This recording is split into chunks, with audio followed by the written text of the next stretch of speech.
20% yaxşılardan sonra gəlib şəhərin mərkəzində hansısa bir mambulu gəlib sizin arvadlarınızı orada oynadır, uşaqlarınızı onun qabağında oynadırsınız.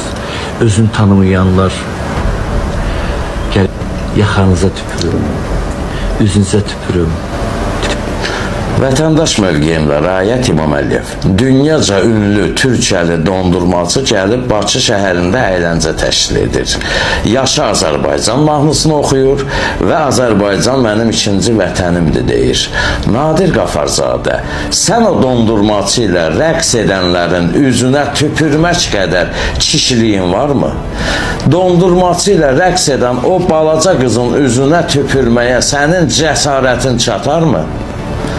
Bugün bir millət iki dövlətdən olan bir ünlünün Yaşa Azərbaycan mahnısının sədaları altında rəqs etməyi və oxumağı səni niyə narahat edir ki? Arvad qızları qabağında oynadır nə deməkdir? Sən toylarda mahnı oxuyanda, cəmaat rəqs edəndə belə çıxır ki, sən cəmaatın arvadını, qızını, hamını qabağında oynadırsan, sənin yanbızın çatarmı o sözləri deməyə?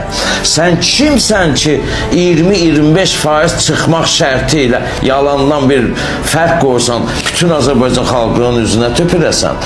10 milyon xalqın 20%-ni çıxıb 8 milyonunun üzünə tüpürməyə sənin yanbızın varmı? Özdə fikir vermişəm, ancaq türk müğənnilərin çıxışlarından sonra bunun o dırnaqarası qeyrət damarı şişir. Çünki qatı bir türk düşmənidir. Səhnələrə pozğunluğu sən və sənin kimilər gətirmişsiniz də. Qısa ətəşli Ayan Baba Kişiyevanı arxadan qucaqlayan sən deyildin. Səhnədə qədəhi yerə çırpan adam sən deyildin. Rusca vulqar ifadələr işlədən sən deyildin. Qardaş Türkiyəni sevənlərə girəyən deyən sən deyildin. Açı get sənətinlə məşğul ol da, əgər o sənət qalıbsa. Belə sərsəm açıqlamalarla gündəmə gəlmək istəyindən də daşın. Bu ölkədə ağıldan, əxlaqdan, dövlətçilikdən, millətçilikdən danışmağa layiq ən axırıncı adamlar siyasında biri də sənsən.